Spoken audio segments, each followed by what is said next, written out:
Lucille Ball. Co-starring Gail Gordon.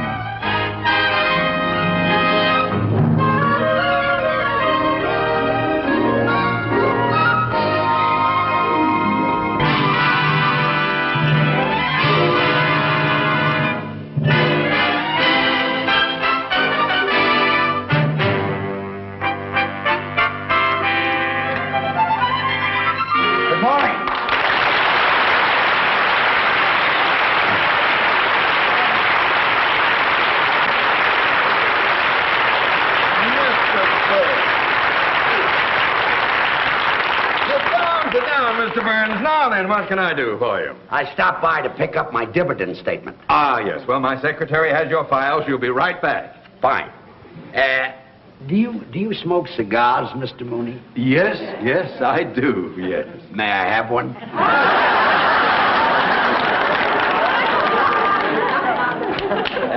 Thank you.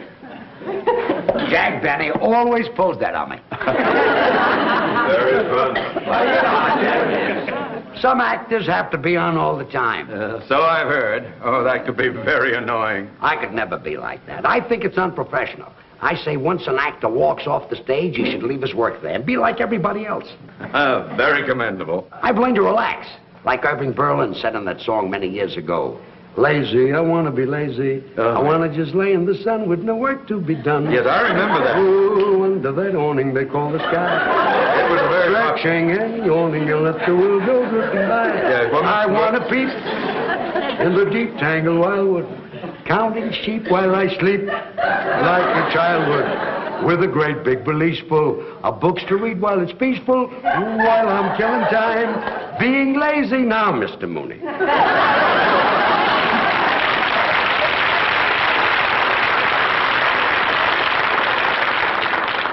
Maybe I can find your file, Mr. Burns. It should be here under the B's. All right, Martin, Miller, Munson, Murph. Under the B's? Maybe we'd better wait for my secretary. I hope you don't mind waiting. Think nothing of it. Now that I'm not doing an act anymore, all I've got is time on my hands. You and nothing but loving you. And if I fall, once and for all, I'll see my dreams come true. Moments to spare for someone you can't fall. Excuse me, Mr. Burns. Yes, oh, I was here, what? Oh, yeah, because... Time on my hands, you and my... Mr. Mooney, don't be embarrassed. Nobody ever lets me finish a song. Would you care for another cigar? Oh, no, go right on with your work. Yeah. I'll just sit here and look at the stock report. Oh, yes. I envy you, Mr. Burns. How's that? Well, being able to retire in the prime of your life, just sit back and to collect dividends. Well, that might be true about some people, but not about me. Huh? It kills me not to be doing an act. Well, why did you stop working? Well, I've always liked to work with women. I had a great act going with Carol Channing, and then she left me. She went into Hello, Dolly, and then I did an act with Dorothy Provine, and then she went into television, and Connie Stevens went into pictures. Well, why don't you find some other girl to work with you? Mr. Mooney, comedians are not that easy to find. Got to find a girl with a kind of a pixie personality, eccentric, way out, a real kook. A girl like that is very, very hard to find. Here's the contract, Mr. Mooney. Well, it's about time you got here. I've been trying to find Mr. Burns' file. Oh, George Burns. How do you do? Oh, you've been a favorite of mine for years. Thank you. Oh, I used to watch you all the time on radio. You watched me on radio? I mean, I used to listen to you on television. Listen to me on television? Yeah, that was the year my picture tube went out. You should have gone back to watching me on radio. Oh, you say the funniest thing. Mrs. Carmichael! Yes, sir? I've been trying to find Mr. Burns' file. It is not under the B's. Oh, I must have put it under the X's. Why would you put the B file under the X's? Well, that poor little file never has anything in it. Here. Well, where is it? Well, no, I don't know. Wait a minute. Oh, I bet I know what I did. You see, Mr. Burns, I always have trouble remembering names, so I took a course in word association. Now, Burns reminds me of fire. So you filed it under the F? No, fire reminds me of stove. So you put my file under the S's. No, stove reminds me of pot roast. It's your turn. You filed it under the P's? No, pot roast reminds me of noodles. Mrs. Carmichael, you're making me angry. You're making me hungry. And noodles reminds me of my mother. It's your turn. Noodles remind you of your mother? Yeah, she made the best noodles, and I'll bet that's where I put your file. Under noodles. No, under gravy. Mrs. Carmichael, I don't know what I'm going to do with you. I know what I'm going to do with her. Start a whole new career. Mrs. Carmichael. Yes, sir? Have you ever thought about going on the stage? Oh, my life. How would you like to do an act with me? Oh, Mr. Burns, you can't be serious. I know it. That's why I want to get back on the stage. Oh. What do you say? Oh, well, that's very nice of you, Mr. Burns, but I couldn't do that. I couldn't quit my job here. Why not? Because it wouldn't be fair to you, Mr. Mooney. You need me. Good help is hard to find. Well, I'd be delighted to start looking. Now, Mrs. Carmichael, this is a great opportunity for you to make a lot of money. Yes, I know it does sound like a wonderful opportunity. Yeah. But... Oh, and you know, today, my horoscope said that my whole future was going to take a turn for the better. So did mine. How much would I make? Well, it's unprofessional for an artist to discuss money. Oh. That's usually handled by your agent or someone who handles your financial matters. Oh, well, Mr. Mooney usually handles all my financial things. Yes, and I'd be delighted to represent you in this matter. Would you? Yes, indeed. For the customary 20%. 10% is customary. Oh, 10. Oh, yeah. Well, you see, I'm new to show business. You two talk it over, and when you decide on what you want, you can get together with my agent. Fine. Here's my address. Be at my apartment tonight, and we can start rehearsing. Your apartment? Nice and quiet there, and nobody will bother us. Well, I hardly know you, Mr. Burns, and going to your apartment, you in show business and all. Mrs. Carmichael, you don't have to worry about a man like Mr. Burns. She does, too. I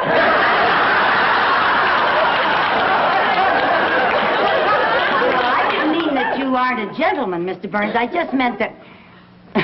Well, I meant you're a man, and if I go to your apartment, people might talk. What people? There won't be any people there. And when I talk, nobody believes it anymore. Here tonight. Okay, Goodbye, Mr. Mrs. Burns. Carmichael. Well, thank you. Goodbye, Mr. Mooney.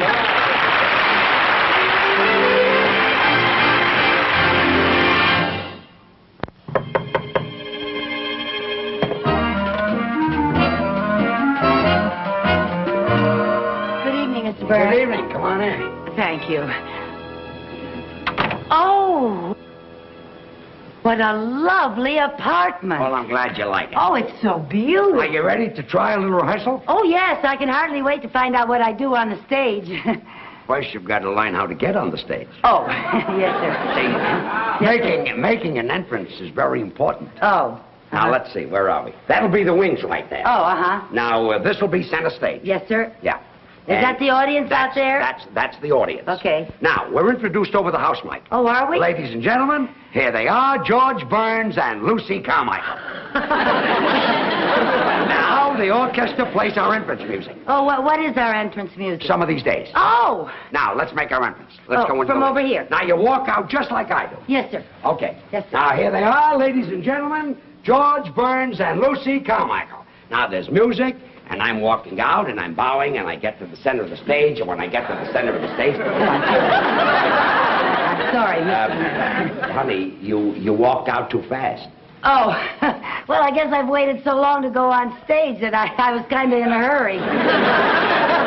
You belong over here. Oh, over here? Over there. Oh. That's it. Now, we'll start. Yes. Well, Lucy, say hello. Hello. Not to me, to the audience. Oh. Hello. Don't look down at the audience. The people in the back can't see you. Oh. Hello. Now, I'll tell you a little trick. Especially when you're new and you might be self-conscious. You look out at the audience, but you don't see them. You sort of look past them. Oh. Well, now, well, Lucy, say hello. Hello. Very good. Oh, thank you. Do that again. Hello. What's that? What is that business? Oh, a little curtsy. Yeah, well, I saw Ginger Rogers do that on the Late Late Show last night. Yeah, I saw her on the show. She's my favorite. My very favorite. Look, she's very good. Yeah, Fred Astaire was in the picture, too. It was a wonderful picture. You know, at the beginning of it, Fred was an ambitious young dancer playing in a show in Muncie, Indiana. Muncie. You ever been to Muncie? I was closed there. Oh.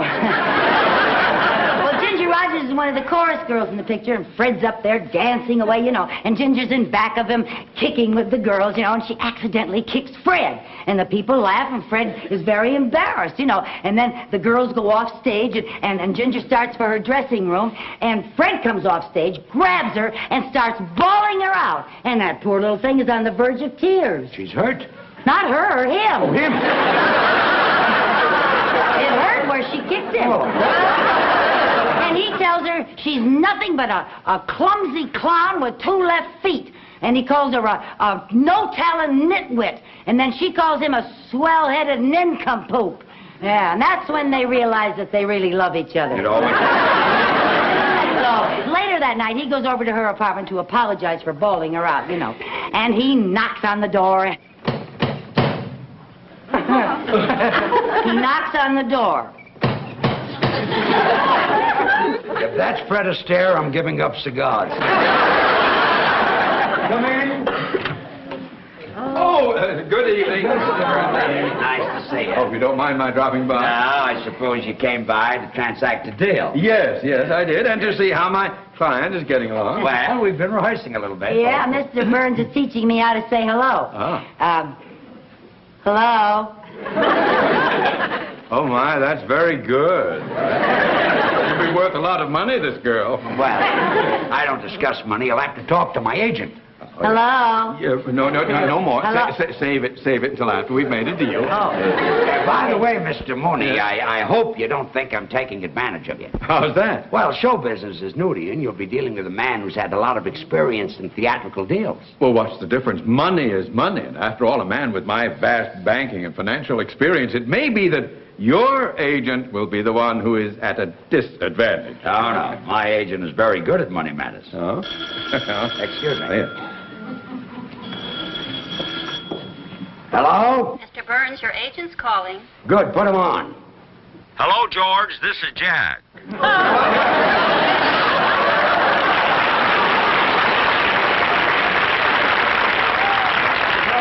in time. Mrs. Carmichael's agent is here right now.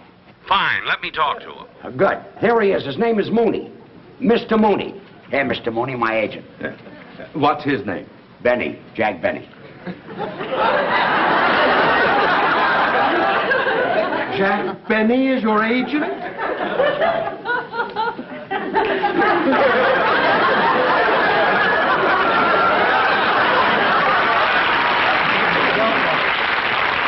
We'll be fair to you.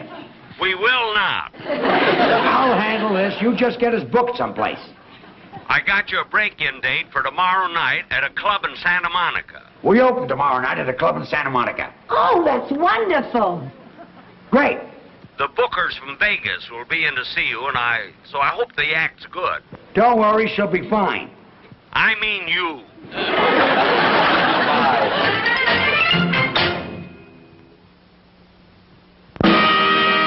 And now, ladies and gentlemen, George Burns and Lucy Carmichael.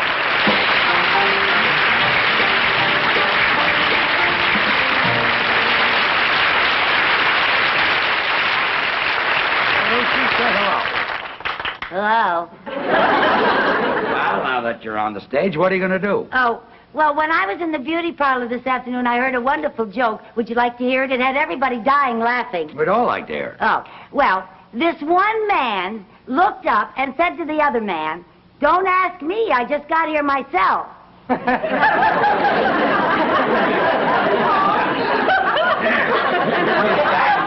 Is that the joke? Well, there was some stuff ahead of it that I didn't hear. That's the line that they were dying laughing at. I wouldn't tell that if I were you. Too old? Oh, yes, it's been kicked. Oh. Let's talk about your brother. Oh, which brother do you want to talk about? The one that's married or the one that's in love? The tall one. Oh, yeah. Well, that's my brother Harry. He's with the FBI. Your brother's with the FBI? Yeah, they picked him up in Kansas City. So the FBI picked him up. Well, they had to. He couldn't pick himself up. Loaded again. Yeah. Poor Harry. Hasn't your family ever tried to do something about his drinking? Well, we sent him to a psychiatrist, and the psychiatrist worked and worked to get to the bottom of Harry's drinking. And finally, he found out Harry's problem. What was it? Harry likes to drink. Well, we all have our reasons. I think Harry drinks to forget. Forget what? That he's a kleptomaniac. He's a kleptomaniac. Harry was always going into stores and taking things, so you know what my mother did? What? Well, she took some adhesive, and she taped his hand shut, all but this one finger. Taped his hand shut, all but that. Why? Well, so he could play marbles with my other brother. You can't play marbles with one finger. Well, Mother did that to even up the game. You see, Harry didn't have all of his fingers, and my other brother didn't have all of his marbles.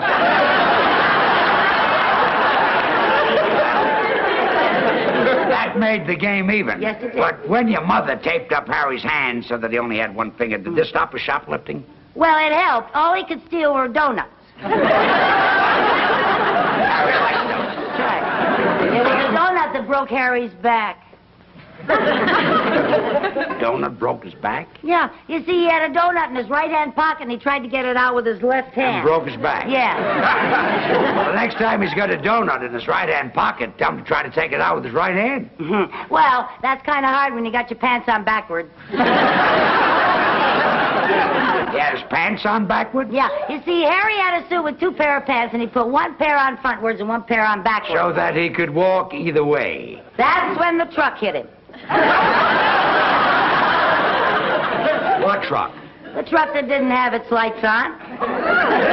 Well, why didn't the man in the truck have his lights on? Well, he didn't have to. It was daytime. Well, if it was daytime, didn't the man in the truck see your brother coming? He didn't know it was my brother. Oh, he saw two pair of pants coming toward him, and he drove right between them. Well, that's our music cue.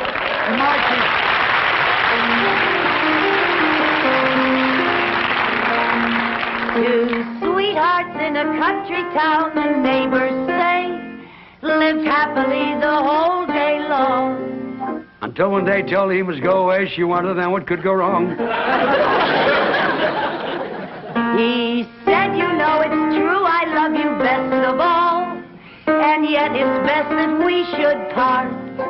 Just as he went away, he heard a sweetheart say, here's a pretty tempo, Lucy, play with it. Although it broke her heart. Some of these days, Yes, some of these days, you'll miss me, honey. you're gonna miss me, honey. Some of these days, Yes, one of these days, you'll feel so lonely. you'll be feeling oh so You'll lonely. miss my hugging. You used to love it when I'd hug and You'll squeeze you. miss my kiss. You'd ask for more, and I You'll tease miss you. me only You want me only when you go away. when you're a million You'll miles. feel so lonely. In the evening when the sun goes Just down, for me only. I'll be on the other side of For town. you know, Oh, honey, you know, baby, you had your way. that you went and had your way. And when you leave me, Yes, I know 'twill grieve you me. can bet you're gonna be full of sorrow. To miss your blue-eyed baby some of these days.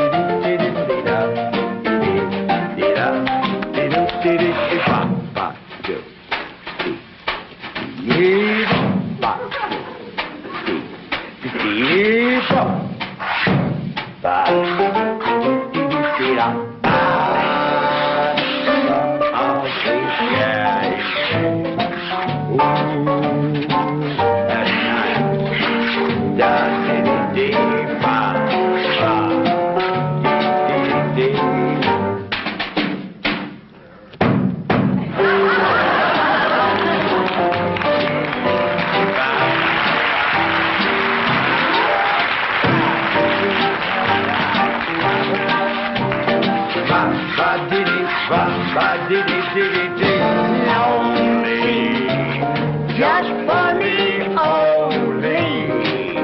Cause you know, honey, that you've had your way. That you've had your way. And when you say goodbye, wipe that tear from your eye. You're gonna miss your baby.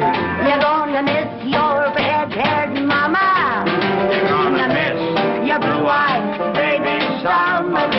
Va, va, va, va, va. Miss your blue-eyed baby somebody.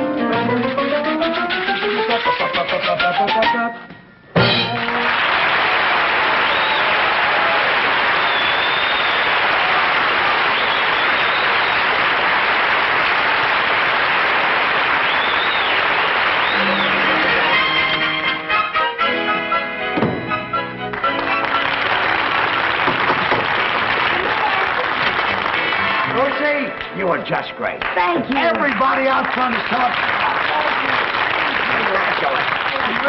Carmichael, I couldn't be more proud of you. Oh, Mr. Mooney, that's the first time you ever kissed me. Well, banking and show business are different. You know, this girl is sensational, and the men from Las Vegas have offered $10,000 for the act. $10,000? They'll go as high as 15 if you won't sing. We'll take the 10. Did you hear that, Lucy? We're going to Vegas. Oh, that's just wonderful. You know, this is like what happened to Ginger Rogers in that picture last night. The producer saw her on the stage. She got an offer to go to Vegas, but she'd been with Fred so long that she didn't want to be... Oh, Mr. Burns, I can't go. Why not? Oh, because I can't leave Mr. Mooney. But I want you to go. Oh, no, you don't. You need me. I don't need you. I want you to leave. Oh, I couldn't leave you any more than Ginger could leave Fred. Not even when Fred pretended to be mad and said things that were very nasty to make her mad. Mrs. Carmichael, please get it through your head. I want you to go with Mr. Burns. My life would be happier without you. Happier! That's just what Fred said, because he didn't want to stand in her way. But Ginger knew that Fred needed her, just like you need me, Mr. Mooney. Now.